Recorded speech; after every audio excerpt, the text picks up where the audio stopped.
Oi, lindo, oi, linda. Eu e minha garrafa Neon estamos desenvolvendo aqui o controle de constitucionalidade abstrato, que também é chamado de concentrado. E nós estamos vendo a primeira ação por meio da qual se exerce o controle de constitucionalidade abstrato. E essa ação que nós estamos vendo é a ação direta de inconstitucionalidade. Já tem alguns vídeos que nós estamos falando sobre ela. Então, se você não viu os vídeos anteriores, veja. Se já viu, dê um like nesse vídeo. Eu já sei que você vai gostar. E no final, se gostar, se inscreva no canal para receber o próximo e vamos comigo. Você está aí se perguntando: Catarina, cabe concessão de medida cautelar na ADI? Ou seja, eu posso, numa ação direta de inconstitucionalidade, conceder medida cautelar? É viável isso? E eu já te respondo: sim. Sim, é viável. E digo mais, além de ser viável a medida cautelar na ADI, ela vai ter efeito vinculante. O efeito dessa cautelar vai ser vinculante, ou seja, o judiciário, a administração pública, direta e indireta, precisam respeitar essa medida cautelar que foi concedida, certo? Eles precisam respeitar. Beleza. E mais, digo também que, em regra, o efeito dessa medida cautelar vai ser ex nunc, ou seja, nunca retroage, não retroage. Por que você falou em regra, Catarina? Falei porque pode ser que seja concedido efeito retroativo, vai depender, mas em regra ele é ex nunc, nunca retroage. Tudo bem? Tudo bem. E agora eu quero conversar com vocês sobre uma coisa que você vai se preocupar, mas não se preocupe porque vamos tirar as dúvidas. Efeito repristinatório.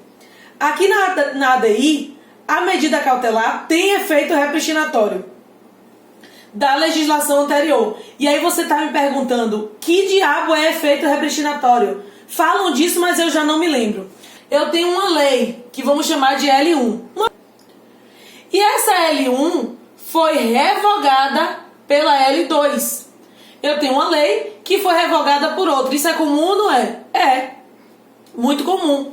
A lei A existe, mas veio uma lei B e revogou a lei A. Tudo bem.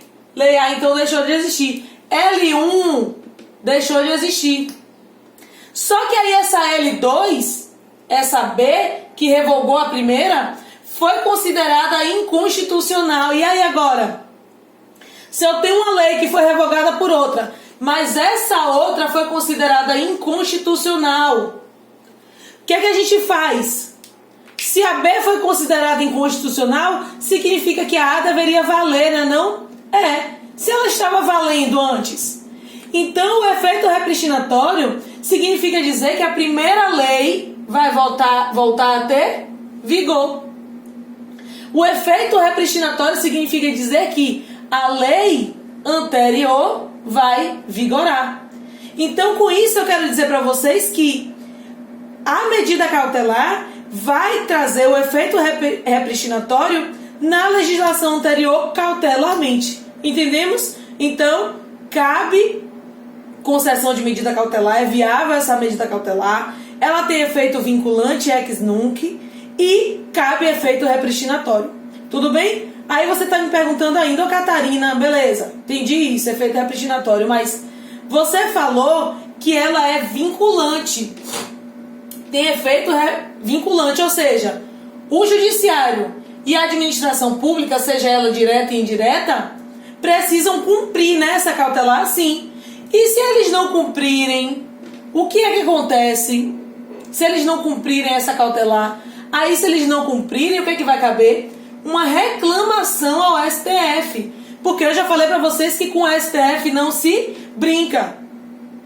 Não se brinca. Se foi concedida a cautelar, significa que tem que obedecer. Lembra do exemplo que a mãe da gente é o STF? Se sua mãe falou alguma coisa, obedeça.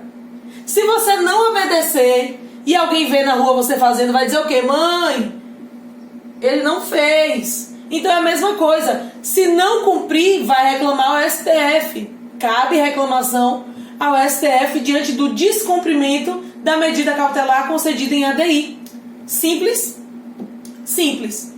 E aí, beleza, descumprimento entendemos. Fechou. E aí, agora eu vou dar uma informação nova para vocês. Diante de uma ADI, o advogado-geral da União e o procurador-geral da República devem se manifestar. Então, diante da ADI, o advogado-geral da União e o procurador-geral da República devem se manifestar. Essa é a regra. Manifestar na ADI. Tem que ter a manifestação dos dois. Catarina, quando você fala regra é porque tem alguma exceção, né? Sim.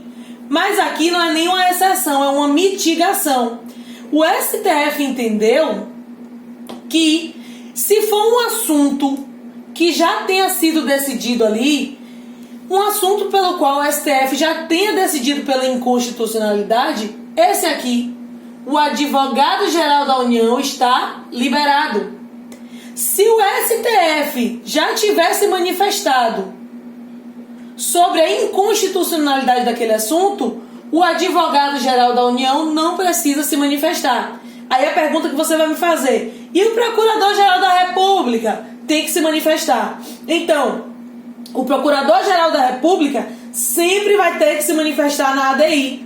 E o advogado-geral da União, em regra, sim. Qual é a mitigação? Se o STF já tiver decidido pela inconstitucionalidade daquela matéria, aí o advogado-geral da União está liberado. Está de 2 autos. Ah, Catarina, mas eu tenho uma dúvida. Cabe intervenção de terceiros na ADI? Não. Não cabe intervenção de terceiros. O que é que cabe? O amicus curiae. E segundo o STF, para que é que ele está lá, o amicus curiae? Porque cabe para pluralizar o debate naquela matéria controvertida. Mas intervenção de terceiros cabe? Não. Na ADI não cabe intervenção de terceiros. Ô Catarina, qual é a natureza da ADI? Natureza dúplice. Como assim? Como assim que? Vamos lá. Eu tenho ali aquela ADI, ação direta de inconstitucionalidade. Significa o que é isso? Que se for procedente a ação, se a ação for procedente, então aquela lei ou aquele ato normativo vai ser considerado inconstitucional. Verdade. Ô Catarina, se for improcedente? Se for improcedente é o oposto, né? Ele vai ser aquela lei ou ato normativo vai ser considerado constitucional. Beleza? E por fim, cabe matéria de fato? Cabe discussão de matéria de fato? Cabe. E aí, para o esclarecimento da matéria de fato ou alguma coisa que ficou controvertida, o relator vai poder requisitar. Então, eu tenho ali uma matéria de fato, tem alguma coisa que ficou controvertida. O que é que o relator vai poder fazer? O que é que ele vai requisitar? Informações que não estão ali no processo. Pode designar peritos ou até uma comissão de peritos para verificar alguma coisa.